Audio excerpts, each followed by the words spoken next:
साथियों नमस्कार। प्रेरणा क्लासेज के इस ऑनलाइन प्लेटफॉर्म पर आपका स्वागत है। हम पढ़ रहे थे भारतीय इतिहास। भारतीय इतिहास में अब तक हमने प्रागैतिहासिक काल एवं सिंधु घाटी सभ्यता का विस्तृत अध्ययन किया है। हमारा जो टॉपिक चल रहा है वो है वैदिक काल, जिसे वैदिक सभ्यता भी कहते हैं। और दोस्तों, इससे पहले के वीडियो में हमने वैदिक साहित्य का विस्तृत अध्ययन किया है। वो वीडियो आपने नहीं देखे हैं तो आप प्लेलिस्ट में जाकर देख सकते हो। ऊपर आई बटन भी दे दूंगा, उसमें भी जाकर देख सकते हो। आज का जो हमारा टॉपिक है वो है ऋग्वैदिक काल। जैसा कि हमने पहले पढ़ा है कि वैदिक काल को हमने दो भागों में बांटा है। ऋग्वैदिक काल, जिसे पूर्व वैदिक काल के नाम से जाना जाता है, और एक है उत्तर वैदिक काल। ऋग्वैदिक काल का जो समय है 1500 BC से लेकर 1000 BC का जो काल है उसे हम ऋग्वैदिक काल के नाम से जानते हैं। ऋग्वैदिक काल में आज हम क्या क्या पढ़ेंगे, तो सबसे पहले हम ऋग्वैदिक काल का भौगोलिक विस्तार पढ़ेंगे। उसके बाद में ऋग्वैदिक काल की विशेषताओं में राजनीतिक जीवन, सामाजिक जीवन, धार्मिक जीवन और आर्थिक जीवन के बारे में अध्ययन करेंगे। तो सबसे पहले बात करते हैं हम ऋग्वैदिक कालीन भौगोलिक विस्तार के बारे में। और ऋग्वैदिक कालीन जो भौगोलिक विस्तार है उसकी जानकारी हमें मिलती है केवल ऋग्वेद से। किससे मिलती है गुरुजी? ऋग्वेद से मिलती है। और ऋग्वेद में वर्णित प्रमुख स्थल है, ऋग्वेद में वर्णित प्रमुख नदियां हैं, प्रमुख पर्वत है, प्रमुख मरुस्थल है और प्रमुख समुद्र। इनके आधार पर हम ऋग्वैदिक कालीन आर्यों के विस्तार को समझने की कोशिश करेंगे। गुरुजी, इनके आधार पर हम ऋग्वैदिक कालीन आर्यों को क्यों समझेंगे, जबकि आपने बताया कि ऋग्वैदिक कालीन आर्यों के भौगोलिक विस्तार की जानकारी ऋग्वेद देता है। तो मैं आपको यहाँ बताना चाहूँगा कि ऋग्वैदिक कालीन आर्य उत्तर में कहाँ से लेकर दक्षिण में कहाँ तक विस्तृत थे, पूर्व में कहाँ से लेकर के पश्चिम में कहाँ तक विस्तृत थे, इस बात की लिखित जानकारी ऋग्वेद में नहीं मिलती। जबकि हम निष्कर्ष पे ये पहुँचते हैं कि ऋग्वैदिक कालीन आर्य उत्तर में तुर्कमेनिस्तान से लेकर दक्षिण में अरावली तक, और पूर्व की बात करें पश्चिमी हिमालय या गंगा से लेकर के अफगानिस्तान। तो पूर्व में हिमालय या गंगा से लेकर के अफगानिस्तान तक, उत्तर में तुर्कमेनिस्तान से लेकर दक्षिण में अरावली तक ऋग्वैदिक कालीन आर्यों का विस्तार था। ये हम पढ़ते हैं, परंतु ये बात ऋग्वेद में नहीं लिखी हुई। तो हम इन स्थलों के माध्यम से, इन नदियों के माध्यम से, इन पर्वत, मरुस्थल और समुद्र जो ऋग्वेद में वर्णन है, मान लो जिस समुद्र का ऋग्वेद में वर्णन है, जिन नदियों का ऋग्वेद में वर्णन मिलता है, उन्हीं के आधार पर हम स्पष्ट करेंगे कि ऋग्वैदिक कालीन जो आर्य थे उनका पूर्व में स्थल कौन सा था, पश्चिमी स्थल कौन सा था, अर्थात उत्तर से लेकर दक्षिण तक कहाँ तक विस्तृत थे। तो सबसे पहले बात करें तो सबसे पहले हम यहाँ देखते हैं ऋग्वेद में वर्णित कुछ महत्वपूर्ण स्थल है, उनके बारे में चर्चा करेंगे। जिनमें से नंबर 1 जो स्थल है उसका नाम है देवी का प्रदेश। और दोस्तों, देवी का प्रदेश एक देवी का नदी का क्षेत्र है, देवी का प्रदेश। और यह क्षेत्र मुल्तान, पाकिस्तान व अफगानिस्तान की सीमा पर है। तो एक बार हम लिख देते हैं मुल्तान, पाकिस्तान। इसके बाद में एक और स्थल है जिसका वर्णन मिलता है, वो है सप्त सैंधव प्रदेश। सप्त सैंधव प्रदेश का भी हमें वर्णन मिलता है। और ये 7 नदियों का क्षेत्र है जिसे सप्त सैंधव प्रदेश के नाम से जाना जाता है। और एक और स्थान है जिसका वर्णन मिलता है, वो है ब्रह्मावर्त प्रदेश। ब्रह्मावर्त प्रदेश। सबसे पहले हम देखते हैं कि ये प्रदेश कहाँ कहाँ स्थित है। तो देवी का प्रदेश, देवी का नदी क्षेत्र मुल्तान, पाकिस्तान, अफगानिस्तान की सीमा पर है। सप्त सैंधव प्रदेश की बात करें तो सिंधु नदी से लेकर के उसकी सहायक नदियाँ प्लस सरस्वती नदी तक का जो क्षेत्र है, उस क्षेत्र को नाम दिया जाता है सप्त सैंधव प्रदेश, जो सिंधु, उसकी सहायक नदी व सरस्वती से मिलकर बना है। ब्रह्मावर्त प्रदेश की बात करें हम तो सरस्वती नदी से लेकर के एक नदी है जिसका नाम है दृश्यदती नदी तक का जो क्षेत्र है उसे कहा जाता है ब्रह्मावर्त प्रदेश। सबसे पहले बात करते हैं कि सप्त सैंधव प्रदेश के लिए ऋग्वेद में एक शब्द का प्रयोग हुआ है और वो है देवकृत योनि शब्द। देवकृत योनि, और देवकृत योनि का जो शाब्दिक अर्थ है वो है देवताओं का जन्म स्थान। और देवकृत योनि नामक स्थान पर ही एक युद्ध लड़ा गया है जिसका नाम है देवासुर संग्राम। दोस्तों, जो देवासुर संग्राम है, यह संग्राम प्रजापति के 2 संतानों के बीच में लड़ा गया था। प्रजापति की 2 संतान है और वो देवासुर संग्राम लड़ा गया उन संतानों के बीच में। तो एक संतान नहीं, उसे सुर कहा जाता था और सुर अपने आप को देवता मानते थे, देवता। वर्सेज असुरों के मध्य, असुरों के मध्य, जिसे दानव शब्द इस्तेमाल किया जाता था उनके लिए। तो देवकृत योनि नामक स्थान पर देवासुर संग्राम लड़ा गया। देवासुर संग्राम प्रजापति के 2 पुत्र, 2 संतानें सुर और असुरों के मध्य लड़ा गया।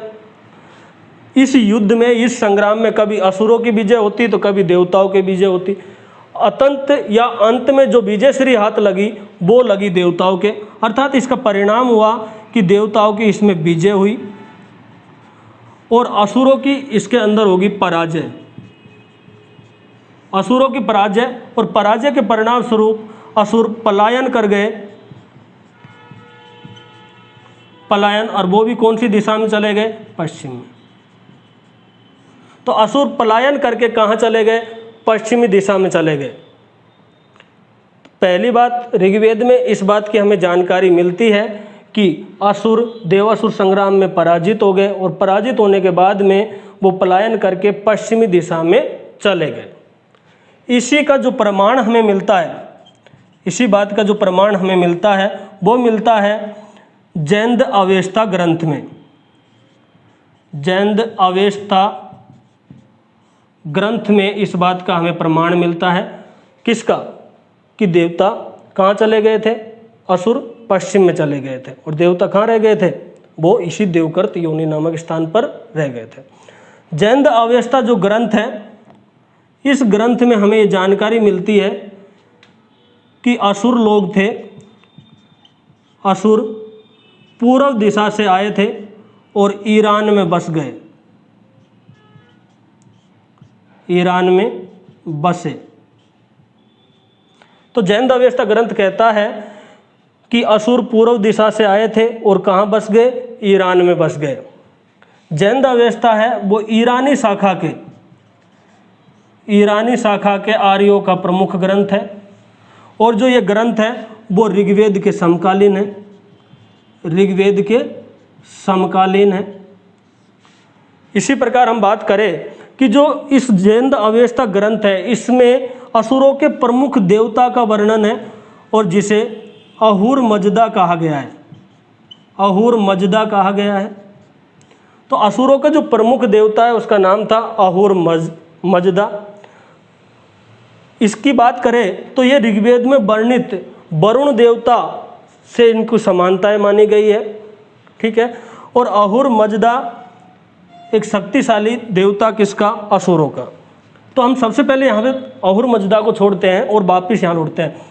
ऋग्वेद में ये कहा गया है कि देवासुर संग्राम में पराजय के बाद में ऋग्वेदिक कालीन जो असुर थे वो असुर कहाँ चले गए? पश्चिम में चले गए, क्योंकि पराजय हो गई और वो कहाँ चले गए? पश्चिम में।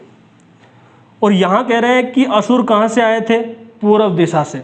तो हम ये माने कि मान लो ये ईरान है, ये स्थान है ईरान, तो ईरान के इधर की साइड में पूर्व दिशा है, ये पूर्व। तो ईरान में जब असुर आए उससे पहले असुर कहाँ रहते थे? पूर्व में रहते थे। ये बात कहते हैं कौन? जैंद अवेस्ता। ऋग्वेद क्या कह रहा है कि पूर्व में असुर रह रहे थे, देवताओं के साथ युद्ध हुआ और वो पश्चिम में चले गए। पश्चिम में कहाँ? ईरान। तो ईरान के पूर्व में रह रहे थे। तो पूर्व क्या है? पूर्व में, ईरान के पूर्व की अगर हम बात करें तो पूर्व में आता है अफगानिस्तान। अफगानिस्तान देवी का प्रदेश पाकिस्तान और अफगानिस्तान की सीमा पर है। यहाँ पे बात करें तो अफगानिस्तान के पश्चिम में क्या है? ईरान है। और ईरान का वर्णन ऋग्वेद में तो नहीं है। तो हम ये कह सकते हैं कि ऋग्वैदिक कालीन जो आर्य है उनकी जो पश्चिमी सीमा थी, पश्चिमी सीमा वो कौन सी थी? वो था अफगानिस्तान। अर्थात ऋग्वैदिक कालीन आर्यों की पश्चिमी सीमा क्या थी? अफगानिस्तान। हम कहें अफगानिस्तान यहाँ पे है और यहाँ पे है ईरान। ईरान, तो ईरान में जैन अवेस्ता के अनुसार ईरान में आए थे कौन? असुर। कहाँ से आए थे? पूर्व दिशा से आए थे जी। ऋग्वेद के अनुसार पूर्व दिशा से आए, मतलब ये व्यक्ति है और ये चलता चलता पूर्व दिशा से कहाँ आ गया? ईरान में आ गया और ईरान में आकर के ये बैठ गया आराम से। यहाँ पराजित हुए ये व्यक्ति और पराजित होकर के ये पलायन कर गए। कहाँ आ गए? ईरान में। ये बात इसी प्रकार तो हम ये कह सकते हैं कि अफगानिस्तान इनकी क्या है? पश्चिमी सीमा। किन की बात कर रहे हैं हम? ऋग्वैदिक कालीन आर्यों की। तो ये बात स्पष्ट हो गई। थोड़ा आगे चलते हैं, हम नदियों की बात करते हैं। ऋग्वेद में जो वर्णित नदियाँ हैं उनके लिए हम सबसे पहले बात करेंगे वैदिक साहित्य की। किसकी बात करेंगे? वैदिक साहित्य। वैदिक साहित्य, और वैदिक साहित्य है उसमें टोटल 31 नदियों का वर्णन है। वैदिक साहित्य में कुल 31 नदियों का वर्णन है। वैदिक साहित्य में किन किन को शामिल किया जाता है? इससे पहले के वीडियो में हमने पढ़ा था। तो वैदिक साहित्य में चारों वेद है, ब्राह्मण है, उपनिषद है, आरण्यक, इनको हम वैदिक साहित्य में शामिल करते हैं। तो वेदों में जो पहला वेद है उसका नाम क्या है? ऋग्वेद। तो ऋग्वेद में टोटल 25 नदियों का वर्णन मिलता है। वैदिक साहित्य में 31, ऋग्वेद में 25 नदियों का वर्णन मिलता है। ऋग्वेद में कुल मंडल है 10 मंडल है, और 10 मंडल में जो 10वां मंडल है, 10वां मंडल, उस 10वें मंडल में बहुत सारे सूक्त है। उनमें 3 महत्वपूर्ण सूक्त है। एक सूक्त है उसका नाम है पुरुष सूक्त, एक है विवाह सूक्त और एक है नदी सूक्त।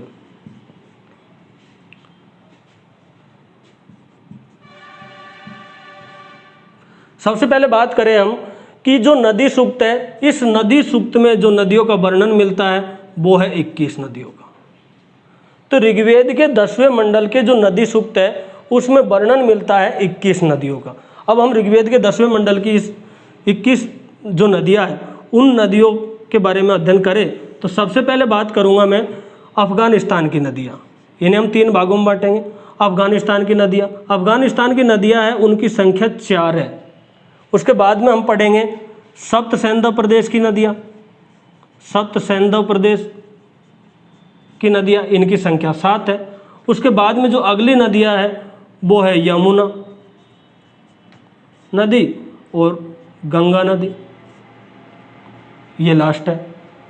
अफगानिस्तान की अगर नदियों की हम सबसे पहले बात करें यहाँ पे, तो अफगानिस्तान की जो नदियाँ हैं उसमें नंबर 1 है काबुल।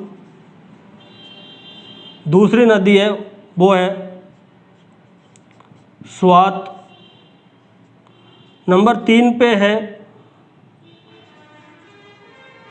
कुर्रम, और चौथी जो नदी है उसका नाम है गोमल। इन्हीं नदियों को ऋग्वेद में किन किन नामों से जाना जाता था?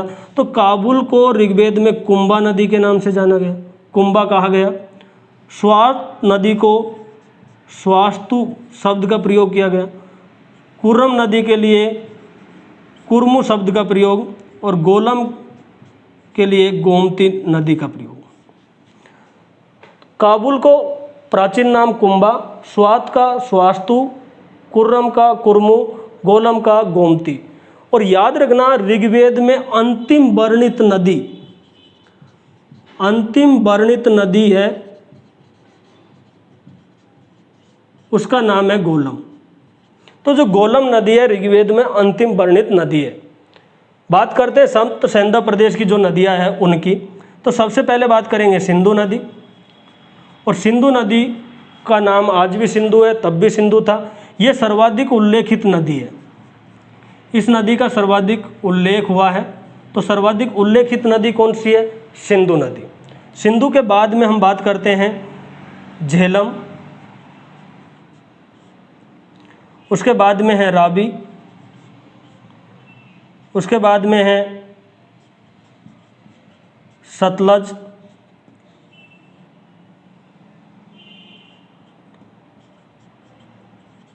मरुदवर्धा,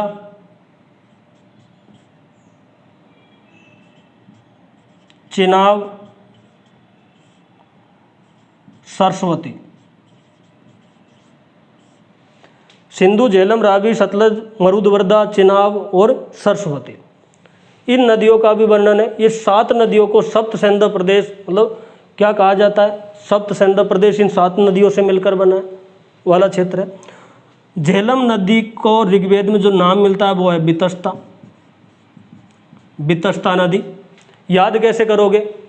देखो, स से सिंधु, स से सर्वाधिक उल्लेखित, है ना। झेलम, अब याद रखना झेलना है। कहते हैं ना कि तूने एक बुरा काम किया है, अब तू ही झेल, तूने गलती की है, तुझे ही झेलना पड़ेगा। तो झेलना है, तो झेलम से आप झेलना याद रखोगे। और क्यों? क्योंकि विवशता है, तो वितस्ता को आप क्या करोगे? विवशता है। एक बार दिमाग में रख लेना, फिर याद हो जाएगा मतलब अपने आप।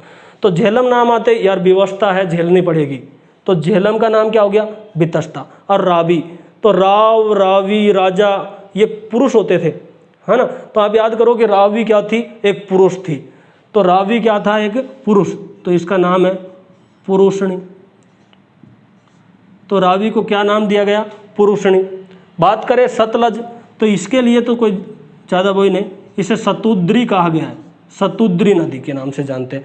तो सतलज और सतुद्री नाम एक जैसा याद रह जाएगा। मरुदवर्धा नदी का उल्लेख आया है, जबकि इसकी जगह पे नाम क्या आना चाहिए था? ब्यास।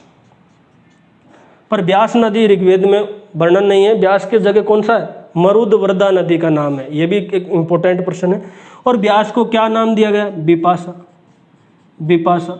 अब आप कैसे याद रखोगे कि विपाशा को प्यास लगी है? याद कैसे करना कि विपाशा को प्यास लगी है, ऐसे करके आप याद कर लेना, याद हो जाएगा। तो विपाशा और ब्यास, प्यास ऐसे शब्द है, तो ब्यास को विपाशा कहा जाता था। चिनाव, असिकनी, असिकनी किसे कहा गया? चिनाव को। और जो सरस्वती नदी है वो सर्वाधिक पूजनीय नदी थी, पूजनीय, इसीलिए सरस्वती नदी को नदी तमे, देवी तमे, माता तमे, बुद्धि की देवी, नदियों की जननी आदि नामों से सरस्वती का वर्णन मिलता है। यहाँ हम आगे बात करते हैं। यमुना नदी का ऋग्वेद में 3 बार उल्लेख है, जबकि गंगा नदी का उल्लेख ऋग्वेद में 1 बार ही है। गंगा का उल्लेख कितना है ऋग्वेद में? 1 बार ही है। और गंगा नदी ऋग्वेद में वर्णित ऋग्वेदिक कालीन आर्यों की पूर्वी सीमा का निर्धारण करती थी। तो पूर्वी नदी या पूर्वी सीमा का निर्धारण कौन करती? गंगा नदी। तो अब हम कह सकते हैं, यहाँ पे आप आराम से देखो थोड़ा सा, तो मैं यहाँ कहूँ आपको, ऋग्वेदिक कालीन जो आर्य है उसकी पूर्वी सीमा क्या थी? गंगा नदी। पश्चिमी हमने क्या माना यहाँ पे? अफगानिस्तान। तो पूर्व में गंगा से लेकर पश्चिम में अफगानिस्तान तक ऋग्वेदिक कालीन आर्यों का विस्तार था। ये तो है ना। और सरस्वती नदी का इनको ज्ञान था, तो सरस्वती नदी के नीचे ही या समानांतर ही एक पर्वत श्रेणी है, उस पर्वत का नाम है अरावली पर्वत, अरावली पर्वत।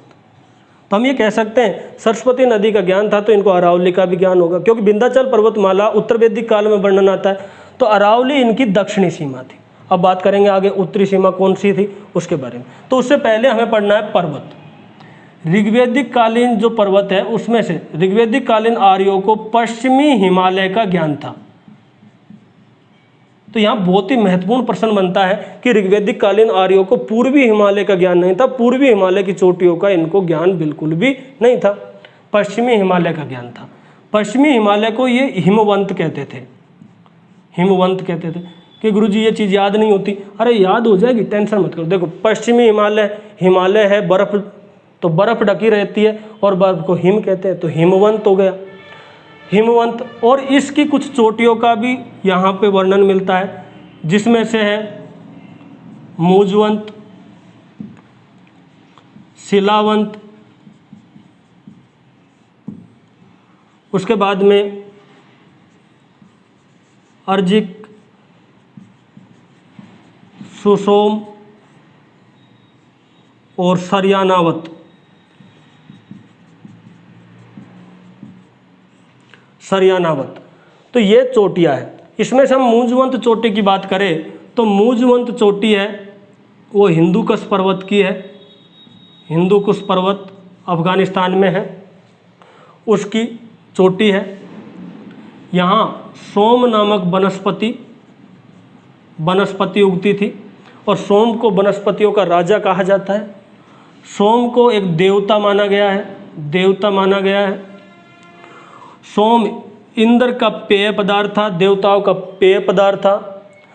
सोम का ऋग्वेद में वर्णन 144 बार मिलता है और ऋग्वेद का जो 9वां मंडल वो सोम को ही समर्पित है।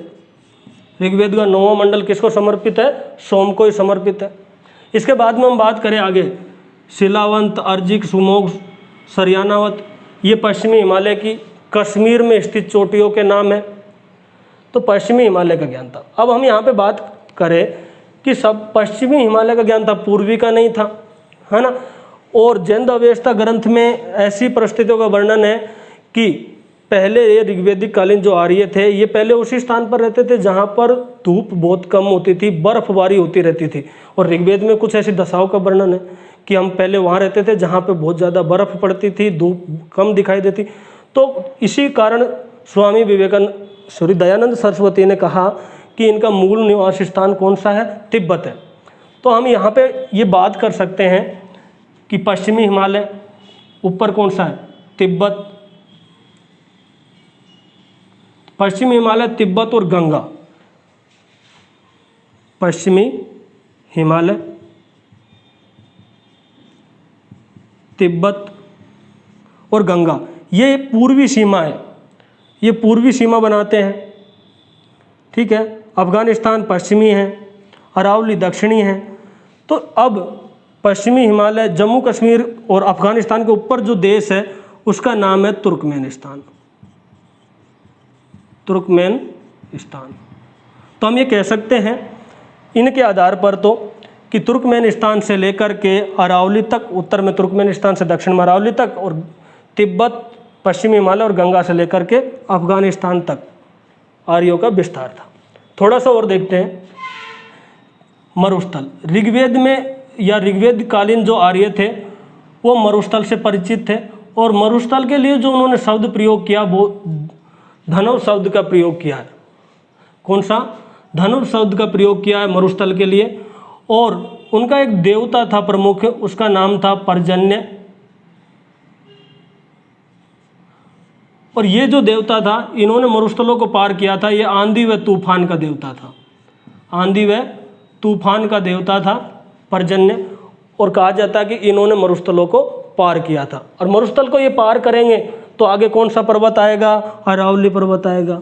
तो इस आधार पर भी हम कह सकते हैं कि दक्षिणी सीमा कौन सी थी? अरावली। विंध्याचल क्यों नहीं थी? आगे क्यों नहीं? क्योंकि अरावली का वर्णन तक के क्षेत्र का वर्णन ऋग्वेद में है और विंध्याचल का वर्णन आता है उत्तर वैदिक काल में जा करके। तो यहाँ से भी स्पष्ट हो गया कि दक्षिणी सीमा अरावली थी।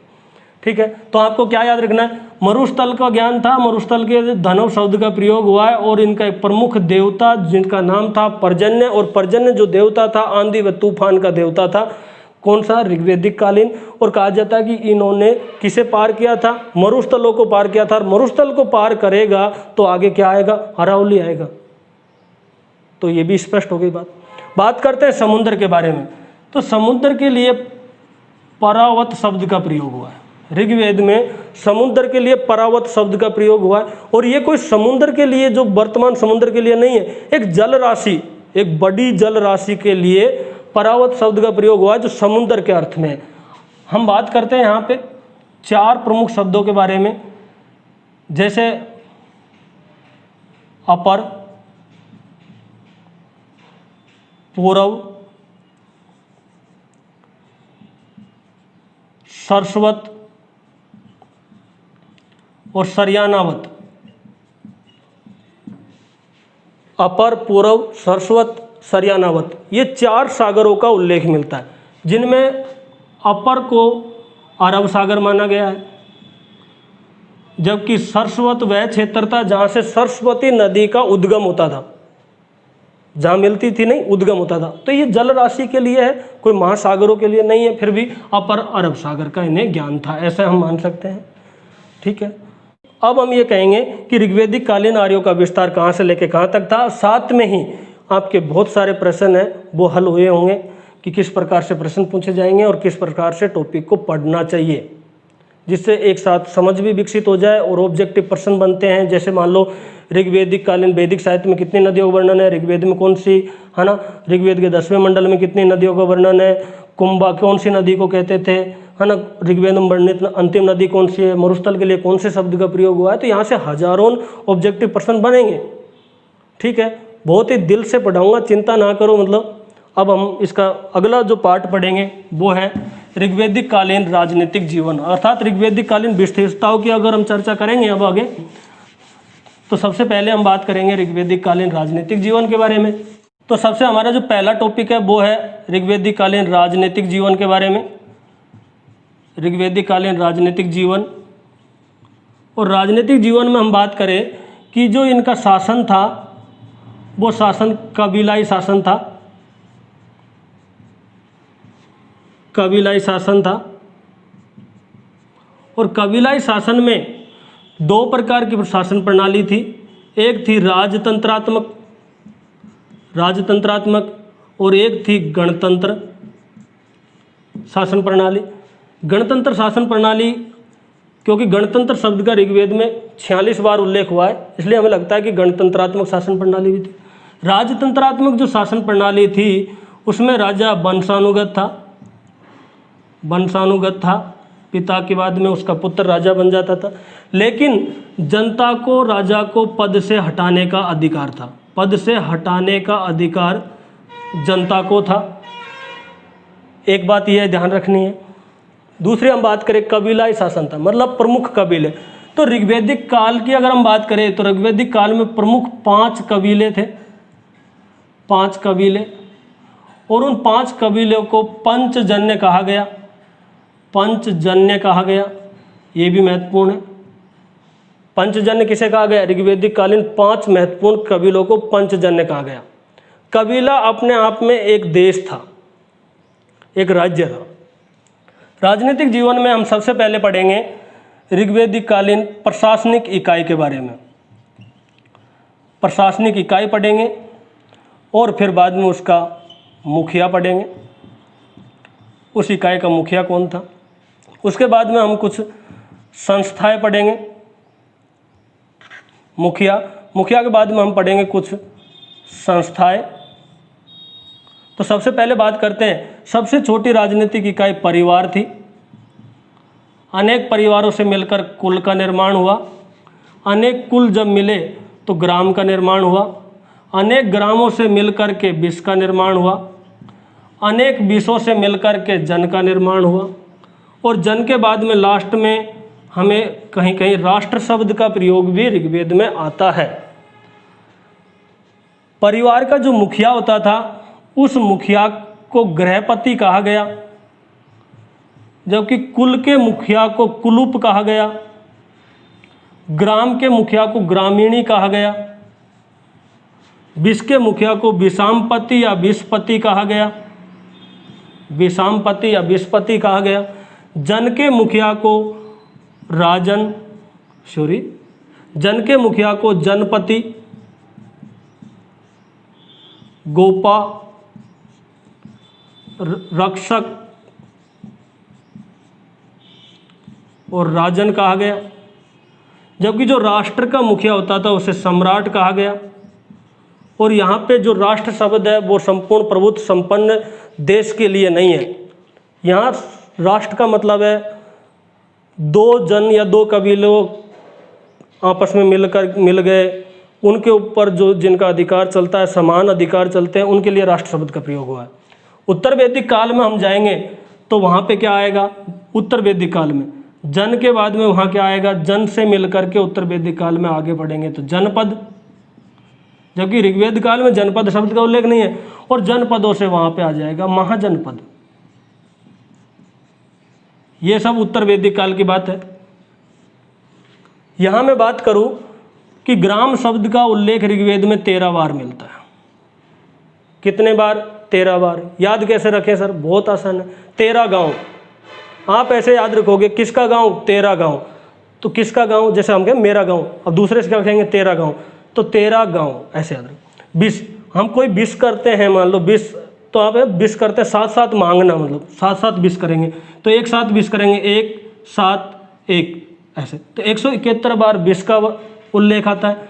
जन शब्द का उल्लेख 275 बार आता है और राष्ट्र शब्द का उल्लेख ऋग्वेद में 10 बार मिलता है। तो ये कुछ शब्द है जिनका उल्लेख ऋग्वेद में मिलता है। तो हम ये कहें कि जन शब्द सर्वश्रेष्ठ था, अर्थात जन का सर्वाधिक बार उल्लेख हुआ। जन एक कबीला था। क्या मान सकते हो हम मान सकते हैं कि जन एक कबीला ही था, कबीला से बढ़कर और कुछ नहीं था। इसके बाद में हम बात करें कि जो राजा होता था या जो शासक होता था, वो किसी भी प्रकार से भूमि का स्वामी नहीं था, किसी क्षेत्र का स्वामी नहीं था। अर्थात हम ये कहें कि वह भूपति नहीं था। क्या नहीं था? भूपति नहीं था। भूपति मतलब भूमि का स्वामी नहीं था, भूमि का स्वामी नहीं था। महत्वपूर्ण बात, क्योंकि उस समय भूमि खेती नहीं की जाती थी, पशुपालन किया जाता था। तो फिर बाद में राजा भूमि का स्वामी, एक जगह रह करके वो लोग एक जगह रहते ही नहीं थे। वहाँ उस समय अगर ऋग्वेदिक काल की बात करें तो भूमि का स्वामी न होकर राजा किसका स्वामी था? राजा कबीला का स्वामी, कबीला, और कबीला का स्वामी था और कबीले की रक्षा करता था। और कबीले में रक्षा किसकी करता था? वो 2 चीज़ों की रक्षा करता था। सबसे पहले हम बात करें तो कबीले में वो रक्षा करता था जन की, और कबीले में रक्षा करता था पशु, और पशु में भी कौन से पशु की? गाय की। इसीलिए भूपति, महेश, है ना, ऐसे शब्दों का उल्लेख नहीं है। कौन से शब्द का उल्लेख है? जनपति, मतलब लोगों का, लोगों की रक्षा करना। गोपा, जनस्य गोपा, गोपति भी कहते हैं, गोपति। कौन से शब्द का उल्लेख मिलता है? गोपति, गायों की रक्षा करने वाला, गायों की संख्या बढ़ाने वाला, है ना, तो गायों की रक्षा करने वाला। एक प्रश्न आता है कि राजा भूमि का स्वामी नहीं होकर के किसका स्वामी था? जन का। या कहें हम कि जन व गायों की, पशुओं की रक्षा के लिए वह युद्ध भी करता था। क्या करता था? युद्ध लड़ता था।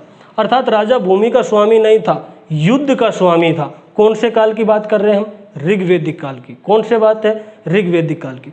युद्ध से हमें एक बात याद आई कि इस काल में एक महत्वपूर्ण युद्ध हुआ था, दासराग युद्ध।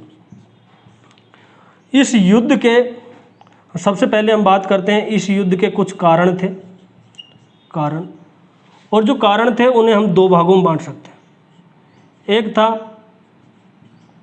उत्तराधिकार और दूसरा कारण था रावी नदी का पानी। तो एक तो उत्तराधिकार था, एक रावी नदी का पानी। उत्तराधिकार राजा का नहीं था, उत्तराधिकार था पुरोहित का, पुरोहित। और जो पुरोहित था, उन पुरोहितों में 2 पुरोहित यहाँ पे, एक का नाम था विश्वामित्र, विश्वामित्र, और एक का नाम था वशिष्ठ। तो भरत जन का एक राजा था जिसका नाम सुदास था। उन्होंने विश्वामित्र को पुरोहित पद से हटा के वशिष्ठ को पुरोहित बना दिया। इसको लेकर के विश्वामित्र नाराज हो गए और उन्होंने 10 राजाओं का संघ बना लिया।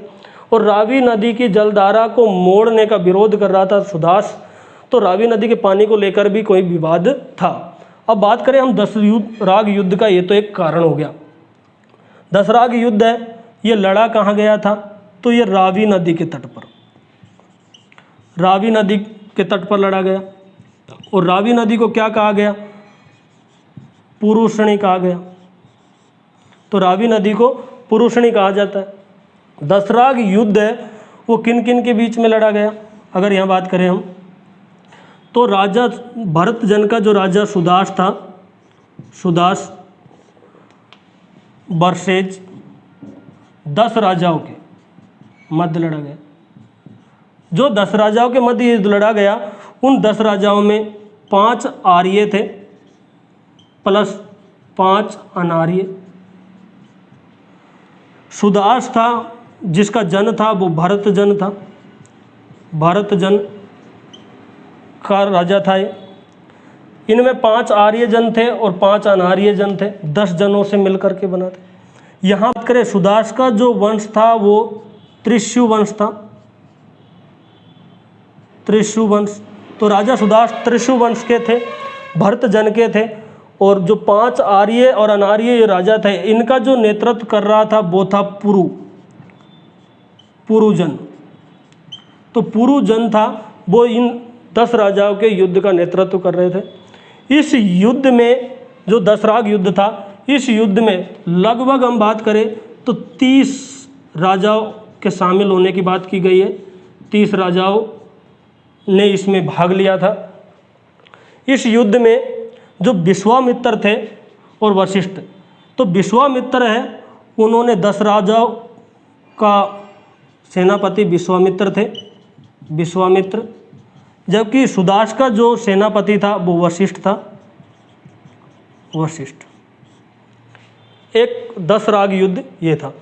यहाँ पे जो युद्ध होते थे वो आर्य वर्सेज आर्य, आर्य वर्सेज अनार्य के मध्य, और कभी कभी आर्य वर्सेज आर्य और अनार्यों के बीच में। तो ये युद्ध दोनों तरफ के ही होते थे। इस युद्ध में राजा सुदास की विजय हुई, विजय हुई, और 10 राजाओं का जो संघ था ये हार गया। बाद में भरत जन और पुरुजन का विलय होगा उत्तर वैदिक काल में, और ये कुरुजन कहलाएगा, वो आगे हम पढ़ेंगे।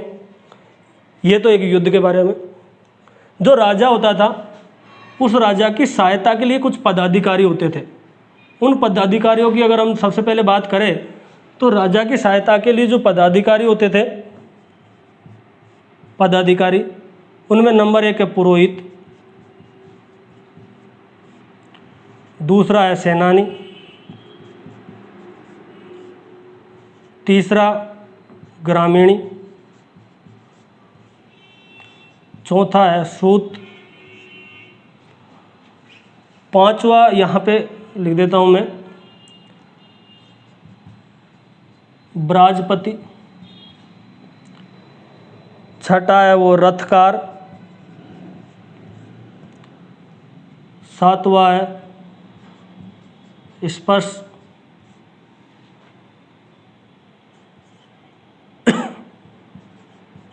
पुरूप। तो ये प्रमुख पदाधिकारी था जो राजा की सहायता के लिए होते थे। पुरोहित का हम यहाँ पे बात करें तो पुरोहित राजा का मित्र था, मार्गदर्शक था। पुरोहित कौन था?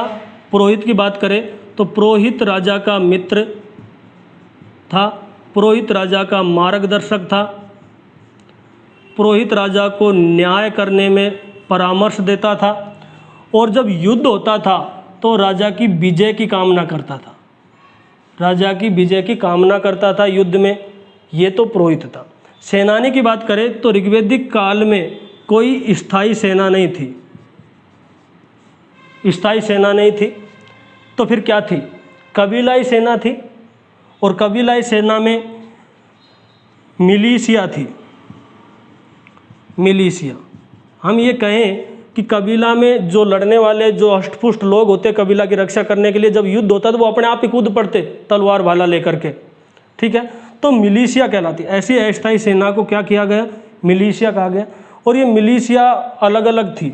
जैसे हम बात करें कि इनकी भी अलग अलग इकाइयाँ हैं, उसमें सबसे पहले बात करें गण, व्रात, श्राद्ध और ग्राम। ये सैन्य इकाइयाँ थी। क्या थी ये? ऋग्वैदिक कालीन सैन्य इकाइयाँ थी, अर्थात ग्राम की मिलिशिया, श्राद्ध की मिलिशिया, व्रात की मिलिशिया, गण की मिलिशिया। तो ये सेना थी। अब हम बात करें कि जो सेनानी था वो युद्ध के समय काम आने वाला था, तो उत्तर वैदिक काल में सेनानी पुरोहित के ऊपर पहुंच जाएगा, परंतु ऋग्वेद काल में सेनानी दूसरे नंबर। ग्रामीणी, ग्राम की रक्षा करने वाला जो अधिकारी ग्रामीणी कहलाता। सूत है वो राजा का सारथी, सारथी या मित्र होता था, सारथी होता था। बात करें हम ब्राजपति, गोचर भूमि, गोचर भूमि का प्रमुख होता था उसे ब्राजपति कहते थे। ब्राजपति। रथकार, रथ बनाने वाला होता था। इस पर ये गुप्तचर होते थे। और पुरूप, ये दुर्गपाल होते थे। दुर्गपाल, दुर्ग की रक्षा के लिए ये पुरूप थे। तो ये कुछ पदाधिकारी थे। इसके बाद में जो संस्थाओं की अगर हम बात करेंगे, जो संस्था थी उन संस्थाओं में नंबर 1 है विदत। विदत के बाद में अगली जो संस्था है उसके बारे में बात करें तो सभा, फिर है समिति और गण। ये कुछ महत्वपूर्ण संस्थाएं हैं। इनमें से हम सबसे पहले बात करते हैं विदत के बारे में।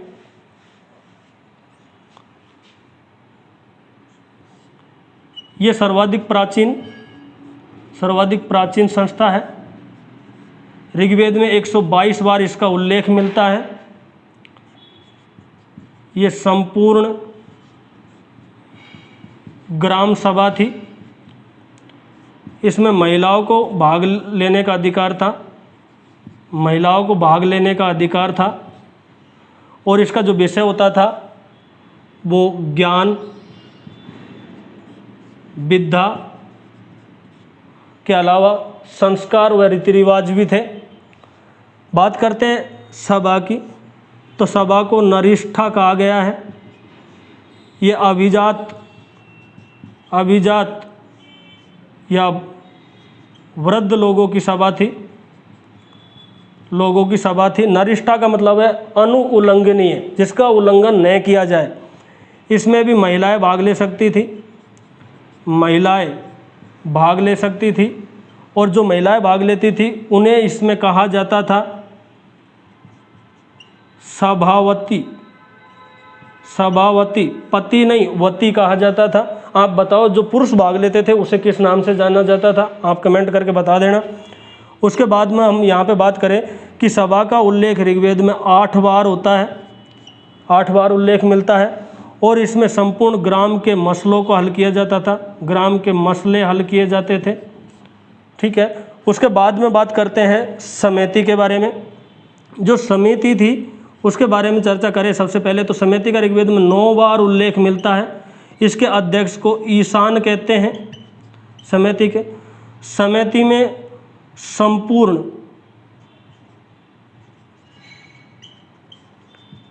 ग्राम सभा बोल सकते हैं, संपूर्ण ग्राम के लोग इसमें शामिल होते थे, के जन इसमें शामिल होते थे। इसका जो कार्य था वो राजा का चुनाव करना, उस पर नियंत्रण रखना, उसे पद से हटाना, ये प्रमुख कार्य इसके होते थे। गण का मतलब यहाँ पे गणतंत्र से है। गण शब्द गणतंत्रात्मक शब्दावली का प्रतीक है। गण प्रारंभ में एक सैन्य टुकड़ी हुआ करती थी।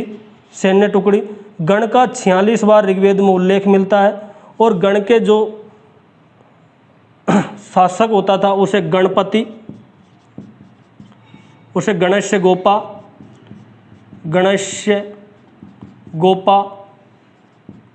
गणस्य राजा आदि नामों से जाना जाता था। तो आई होप दोस्तों ये टॉपिक आपको कैसा लगा कमेंट करके ज़रूर बताना। कमेंट कर दिया करो, लाइक कर दिया करो, जल्दी जल्दी वीडियो मिल जाएंगे।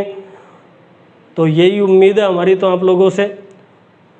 ऐसे ही वीडियो देखने के लिए चैनल को सब्सक्राइब कर देना, लाइक कर देना, इसलिए हम आगे से आगे वीडियो बनाते रहें। ज्ञान की कोई कमी नहीं है। हमें ऐसा लगता है कि आपके लाइक और आपके कमेंट नहीं आते तो कि हमारी जो पढ़ाई हुई चीज़ आपकी अच्छी तरह समझ में नहीं आ रही। फिर हम देखते हैं कि हमारा जो पढ़ाया हुआ जो वीडियो है उसमें लाइक कम है, कमेंट कम है, परंतु देखते तो सारे हैं। अगर 1 घंटे के वीडियो बनाते तो 1 घंटे ही देखते हैं लोग। वॉच टाइम बहुत ज़्यादा आ रहा है, फिर मन करता है चलो बनाते हैं। लोगों को हो सकता है अच्छा वीडियो कमेंट करने में शर्म आती हो। मैं एक टीचर हूँ, फालतू की बातें करना मेरे पे आता नहीं है। फालतू में 20 मिनट में मजाक करूँ, 3 अक्षर पढ़ाऊँ, ये मैं नहीं करूँगा। मैं बहुत बढ़िया ढंग से दिल से आपको पढ़ाऊँगा। दिल से अगर आपके समझ में आता है तो दिल से लाइक और कमेंट कर देना। धन्यवाद।